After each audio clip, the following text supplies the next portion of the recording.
Oke, Assalamualaikum warahmatullahi wabarakatuh. Selamat datang teman-teman di podcast Faith and Pandemic. Podcast ini adalah hasil kerja bareng Podcast Trend dengan Australia Global Alumni. Dan di podcast ini kita akan ngobrolin tentang isu-isu bagaimana kita surviving COVID-19 dilihat dari kacamata kita sebagai umat beragama. Dan salah satu yang penting dalam konteks ini adalah bagaimana pandemi atau COVID kita diserang oleh juga banyak hoax yang berhubungan dengan COVID-19 tersebut. Seperti apa hoax yang tersebar, bagaimana konsekuensi dan bagaimana cara kita untuk meresponnya, kita akan membahas di episode kali ini. Dan untuk membahas itu saya nggak sendiri, saya ditemani oleh Mbak Nima Deras Amanda, dosen ilmu komunikasi di Universitas Udayana, yang juga sudah menulis dan mengkaji, melakukan riset banyak sekali tentang literasi dan hoax, salah satunya dengan jaringan pegiat literasi media terkait kolaborasi lawan hoax COVID-19. Selamat siang Mbak Manda. Halo, selamat siang Kang Irfan, apa kabar? Alhamdulillah baik, Mbak Manda, apa kabar? Syukurlah, sehat. Alhamdulillah. Ini nih kita pengen ngajak Mbak Manda ngobrol soal hoax di masa COVID dan soal literasi digital, literasi media. Nah sebelum nyambung ke COVID-nya ini, pengen nanya terlebih dahulu soal sebetulnya kondisi kualitas literasi media atau literasi digital masyarakat Indonesia itu seperti apa sih gitu, sehingga kalau saya nggak salah baca itu Kominfo bilang bahkan kayak lebih dari 1.000 hoax gitu yang tersebar, itu pun hanya berhubungan dengan COVID, apalagi di luar itu gitu. Ya, luar biasa memang. Jadi makasih ya Kang Irfan. Jadi cukup menarik saat kita bicara tentang seberapa literasinya kah kita di dunia digital ini gitu. Ini menjadi barang baru bagi sebagian orang, bahkan kita juga ada angkatan atau usia-usia tertentu yang memandang bahwa media sosial dan segala isi di dalamnya itu benar-benar barang baru. Tetapi juga buat anak-anak muda menganggapnya ini bukan barang baru, atau kita sebutnya dengan native digital ya. Jadi sejak lahir jangan-jangan di dalam kandungan dia udah biasa megang HP gitu. Nah, sebenarnya kalau kita bicara seberapa literasi, seberapa literate bangsa Indonesia, sebenarnya kami di Japelidi, Japelidi itu adalah jaringan penggiat literasi digital yang terdiri dari ratusan dosen, rata-rata sih dosen dan juga penggiat di ilmu komunikasi. Itu pada tahun 2019, dan kemudian Kominfo sendiri melakukan riset bersama Kata Data di tahun 2020 untuk menilai berapa status literasi digital bangsa Indonesia. Angkanya range 1 sampai 5, dan bangsa Indonesia ini masyarakat itu berada di titik di atas 3 tetapi tidak sampai 4. Berarti sebenarnya kondisinya itu pada kondisi sedang atau mereka sudah cukup literate. Agak sedang lah ya, moderate dia. Jadi contoh-contoh dalam kompetensi yang kita uji, memang kita ujinya berbeda ya, yang Japelidi dilakukan dan juga Kominfo, tapi kurang lebih sama, seperti kemampuan dia mengakses, kemudian kemampuan dia melakukan verifikasi, kemudian kemampuan dia melakukan distribusi, kemudian produksi, partisipasi, dan juga hingga kolaborasi. Nah, itu cukup sedang sebenarnya. Tetapi yang cukup mengagetkan adalah pada saat data dari Microsoft yang dia melakukan riset di 32 negara dan Indonesia rupanya berada di peringkat 29. Termasuk katanya netizen paling yang tidak sopan, beretika, tidak sopan, bahasanya memang cantik. Tapi kalau saya kutip media, ada media mengatakan bukan tidak sopan, akhirnya katanya bangsa Indonesia ini kalau netizennya tidak beradab, bahasanya gitu, sedangkan kemanusiaan yang adil dan beradab ada di Pancasila. Nah, kenapa dia kemudian kalau kita telisik lebih jauh, kenapa Microsoft memberikan angka tersebut? Jadi ternyata, sebentar nih saya datanya, itu karena tingginya hoax atau penipuan di internet di Indonesia itu mencapai 47% angkanya. Kemudian ada ujaran kebencian 27%, terjadi diskriminasi 13%. Jadi mungkin tingginya gara-gara itu, tingginya hoax dan juga peredaran hoax yang luar biasa di Indonesia ini menyebabkan Indonesia di posisi yang cukup rendah lah, seperti itu. Iya. Kalau dari menurut Mbak Manda sendiri, kenapa alasan yang membuat bangsa Indonesia gitu mudah sekali untuk entah itu terutama yang menerima kabar hoax kemudian menyebarkannya kembali, itu rata-rata alasannya atau motifnya apa tuh, Mbak?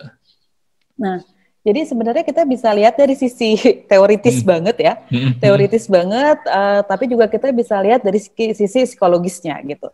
Saya mulai dari yang teoritis ya, karena dasarnya dosen katanya kan gitu ya. Dari segi teoritis, kita jangan lupa bahwa internet ini memiliki sistem algoritma. Nah, kemudian algoritma itu apa sih maksudnya kan gitu ya. Jadi misalnya gini, kita sama-sama buka Facebook, angkatan Facebook, mohon maaf ya yang pakai Instagram, misalnya sama-sama buka Facebook ya, kemudian kita punya teman kan mungkin 1000-an atau banyak, tetapi kenapa yang muncul di timeline kita ya Kang Irfan lagi gitu ya. Nah, karena ternyata internet ini merekam, kalau kita sering baca statusnya Kang Irfan ya, nggak ke skip, nggak scroll down, itu dia berarti dia suka nih sama statusnya Kang Irfan. Jadi begitu kita buka lagi, itu yang muncul Kang Irfan bisa di atas, seperti itu.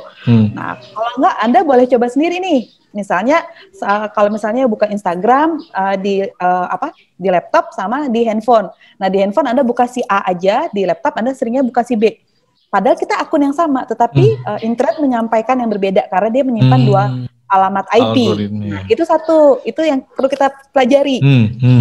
Nah, berikutnya adalah kita ini karena algoritma tersebut ada teori yang mengatakan echo chamber effect atau bubble theory.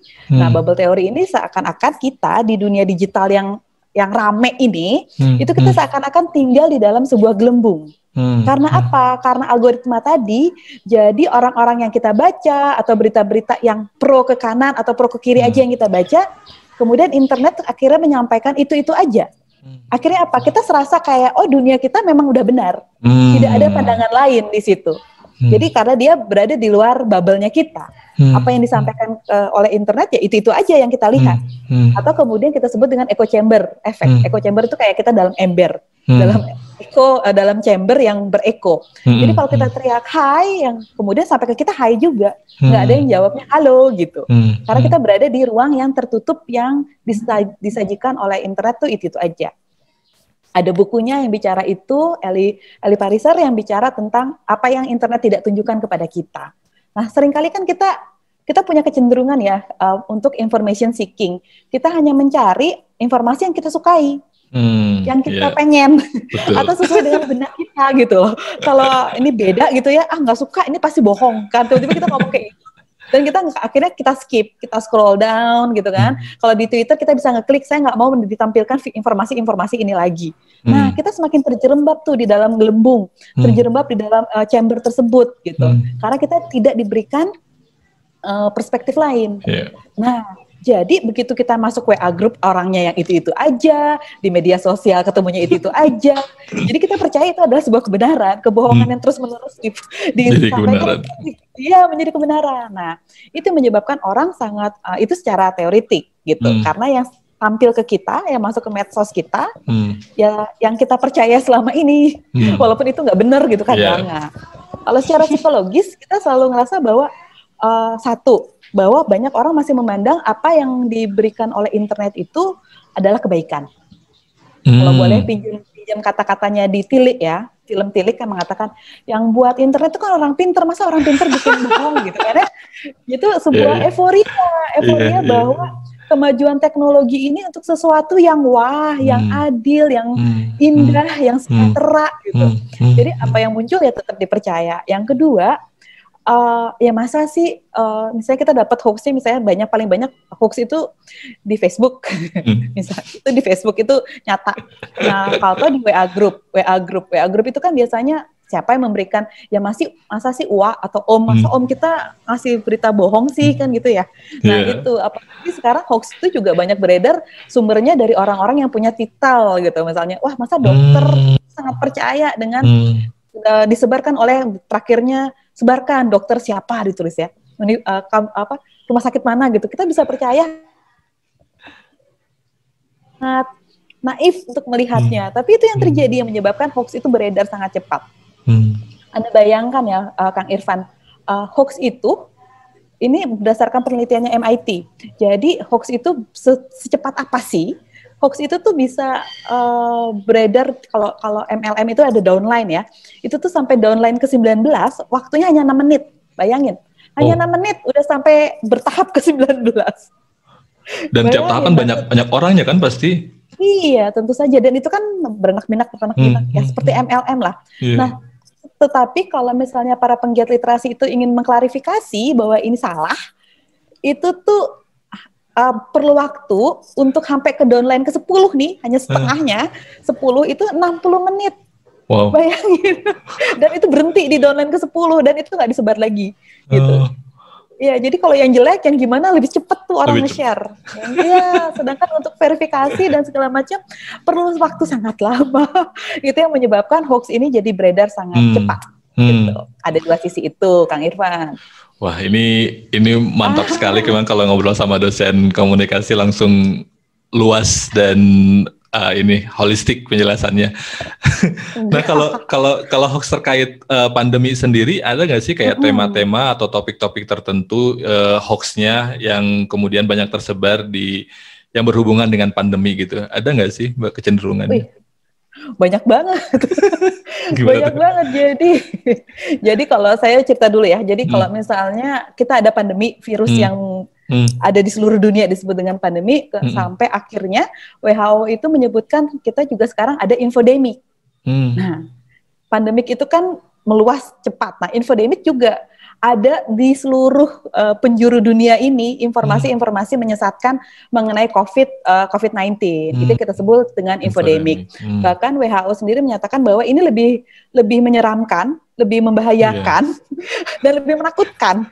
Karena dia bisa, kalau misalnya, kalau COVID-19 mungkin harus kontak fisik ya, untuk terterpa gitu. Sedangkan kalau infodemik nih enggak, bisa lewat media sosial yang Anda bawa tidur gitu kan ya, lebih intim gitu dengan Anda. Nah, itu satu, itu memang terjadi. Nah, kalau di Indonesia, datanya itu sampai Februari akhir itu ada sekitar 1.456-an. Mohon maaf kalau detailnya salah ya, tapi 1.400-an yang menyatakan bahwa terdapat hoax tentang COVID dan tentang vaksin. Bayangkan, vaksin itu baru 13 Januari, sekarang itu udah hampir di angka 500 informasi salah tentang vaksin. Iya. Kalau dulu itu masih ya, kalau sebelum zaman-zamannya COVID ini dari 2018 hingga 2020, kalau tidak salah pada 2021 itu ada 7.900 hoax. Ini datanya Kominfo nih. 7.900 itu 1.500-annya itu adalah hoax tentang pemerintah atau kebijakan-kebijakan publik, sisanya tentang kesehatan dan politik. Itu aja, 3 itu. Kalau dekat-dekat pilkada, dekat-dekat pileg, dekat-dekat pilpres, yang politik naik. Kalau sekarang COVID, kesehatan naik. Dan yang lagi tren gitu.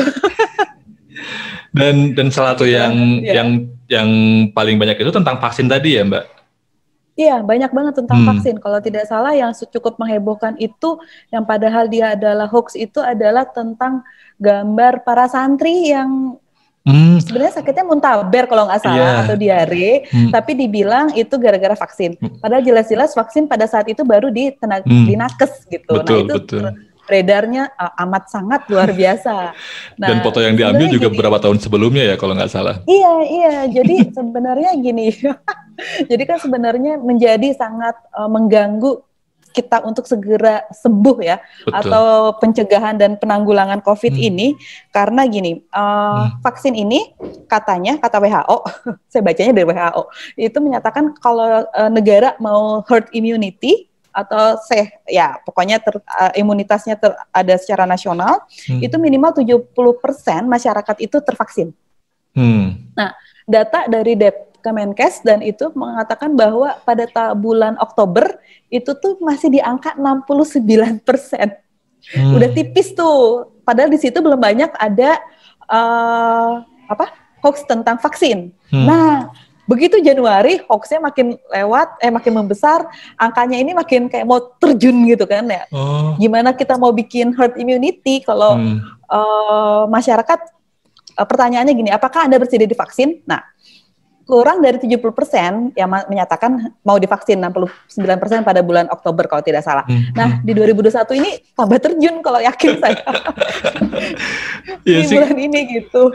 Dan mengerikannya lagi kalau ngobrol soal vaksin, memang saya juga menemukan kayak ustadz-ustadz di kampung gitu ya, dalam tanda kutip. Kadang-kadang bahkan menyerukan gitu untuk ke jemaahnya untuk anti vaksin gitu, karena ya tadi kayak berangkat dari vaksin ini bikin lumpuh, ada yang mati gara-gara vaksin gitu, padahal vaksinnya juga belum disebar kayak tadi Mbak Manda bilang.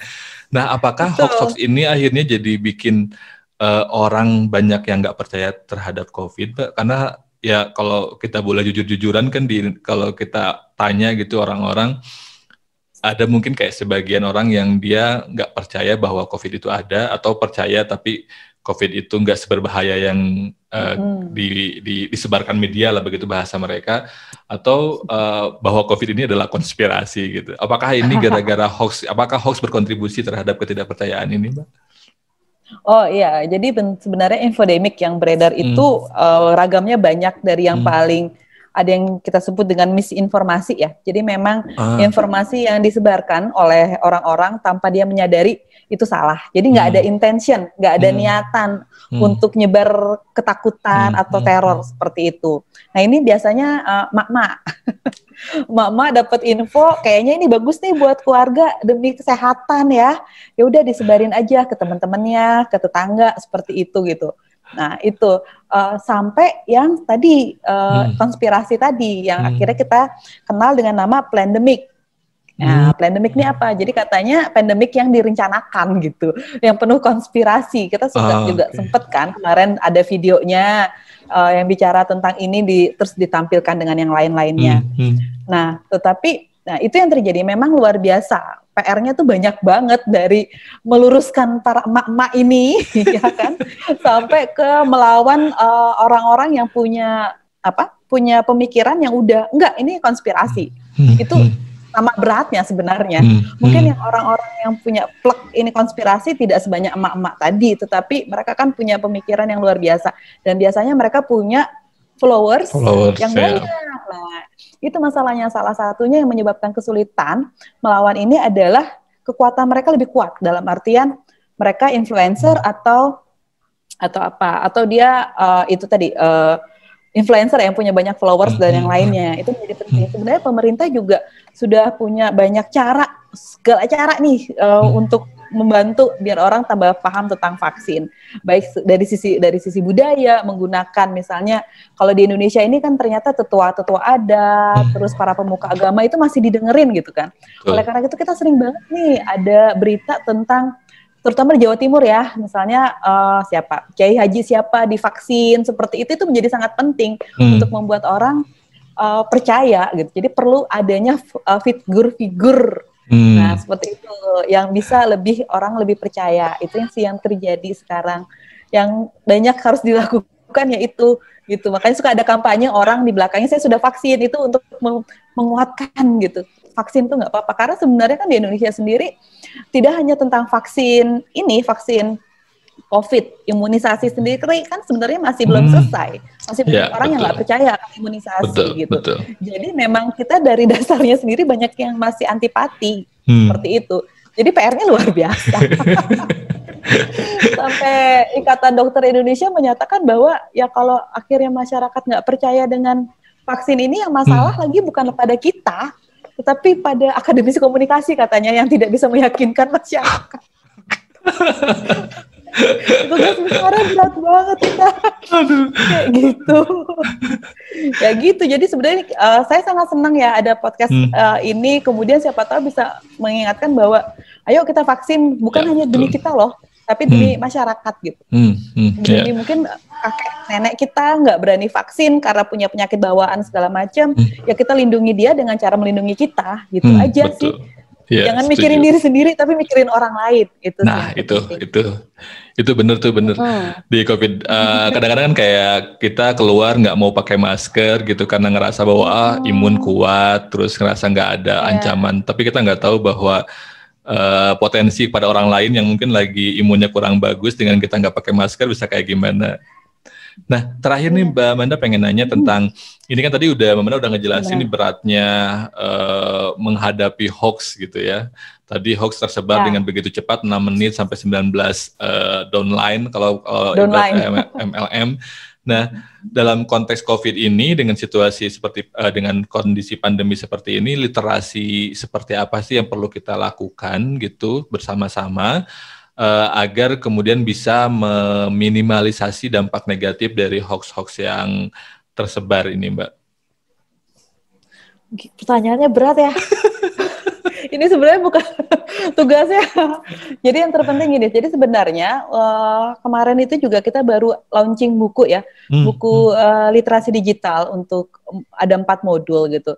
Tetapi dari kemudian saat launching juga terjadi diskusi-diskusi yang cukup menggugah. Kalau bagi saya itu sangat menggugah dalam artian literasi ini jangan dibuat dia menjadi sangat eksklusif yang hanya dimiliki oleh orang-orang tertentu saja seperti itu. Atau hanya buat akademisi nih tugasnya, nggak seperti itu, tetapi juga punya tugas kita bersama seluruh masyarakat. Oleh karena itu juga perlu yang namanya literasi seperti apa yang sekarang kita butuhkan adalah literasi kolaborasi. Jadi kayak sekarang nih, misalnya ngobrol sama Kang Irfan, Kang Irfan kan punya followers banyak nih, ya kita kita lewat Kang Irfan, ayo Kang Irfan, tolong dijadwalkan, ngasih tahu caranya, menyadarkan. Karena gini, datanya Hootsuite Data Indonesia, dia tuh perusahaan yang suka ngitung-ngitung media sosial lah ya. Nah, median Indonesia ini ada sekitar 274 juta jiwa. Nah, kalau di titik mediannya itu di angka 30 tahun. Bayangkan, 30 tahun itu masih sangat muda loh gitu. Nah, jadi sebenarnya kita punya kekuatan di anak muda untuk bisa bergerak. Tapi kan sekarang masalahnya apa? Ayo ngaku anak muda. Kalau misalnya di WA Group, omnya atau tantenya nyebar hoax, kamu berani bilang, tante itu hoax? Gak berani kan? Begitu loh. Jadi anak muda itu lebih baik ketawa aja ngeliatin, iya ampun tanteku masa kayak gini aja dipercaya gitu kan ya, jadi bahan bercandaan gitu. Nah sekarang saya tanya, kalau tante sama om kamu udah masuk jurang, kamu diem aja gitu kan? Iya, betul. Enggak, gitu. Jadi saya ngarepnya dalam kedepannya itu gerakan-gerakan ini lebih sporadis tapi di unit-unit terkecil.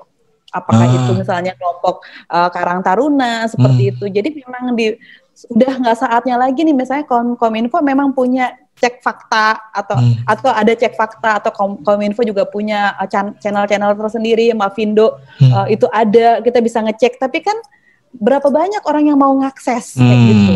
Nah kan nggak ada itu ada sih tapi nggak banyak gitu. Caranya ya kepada akhirnya dari kita gitu loh untuk belajar lebih banyak dan berani berbicara dan berkolaborasi. Jadi mulai dari unit terkecil. Kalau kemarin bicara tentang unit terkecil itu keluarga. Kalau saya lebih banyak ke anak muda karena harapan saya pada anak muda. Mbak Mana kan juga anak muda kan? Mbak Mana juga masih anak muda. Enggak, saya ngurus anak muda aja nggak ada yang benerin. Kayak gitu, ngurus mahasiswa maksudnya. Seperti itu. Jadi mengajak, nah itu yang agak berat gitu sih. Yeah. Itu sih, jadi kita punya tantangan, mari kita berkolaborasi bersama, siapapun Anda, elemen apapun Anda, karena pasti megang media sosial. Nah, itu kuncinya. Itu nih teman-teman yang anak-anak muda yang lebih literat soal digital nih udah waktunya ngambil peran yang signifikan terutama di unit-unit terkecil di sekelilingnya biar hoax-nya nggak berkepanjangan sehingga pandeminya bisa cepat diselesaikan gitu kan, herd immunity bisa tercapai. Minimal berani ngomong. Nah, itu minimal berani ngomong gitu. Ya nggak usah di WA grupnya, bolehlah di Japri tantenya atau siapanya gitu. Ya di Japri ya kita punya pakai ya adatnya kita gunakan, budayanya kita gunakan. Betul. Jangan tidak beretika yang tidak kata Microsoft. Nanti malah Kang Irfan, masalahnya Indonesia itu netizennya itu luar biasa kekuatannya. Bisa matiin akun internasional loh terkait England. Bayangin. Harusnya dengan kekuatan yang sama bisa mematikan COVID juga ya, infodemik lah setidaknya. Iya, minimal itu bisa melakukan ya kekuatan yang sama untuk itu gitu, untuk hal-hal yang lebih positif lah. Ya itu juga positif sih, tapi maksudnya lebih berimpact lah gitu. Iya. Amin, semoga nanti setelah ini kita muncul gerakan-gerakan sporadis baru untuk melawan hoax-hoax yang beredar, sehingga kita bisa bersama-sama menghadapi COVID-19 dan melewati masa-masa berat ini dengan selamat, sentosa gitu, dan beradab. Terima kasih Mbak Wanda atas waktunya. Terima kasih banyak atas ilmunya. Semoga bermanfaat. Teman-teman, terima kasih yang sudah menyaksikan. Ini adalah konten podcast Faith and Pandemic, hasil kolaborasi podcast Ren dengan Australia Global Alumni. Terima kasih. Wassalamualaikum warahmatullahi wabarakatuh.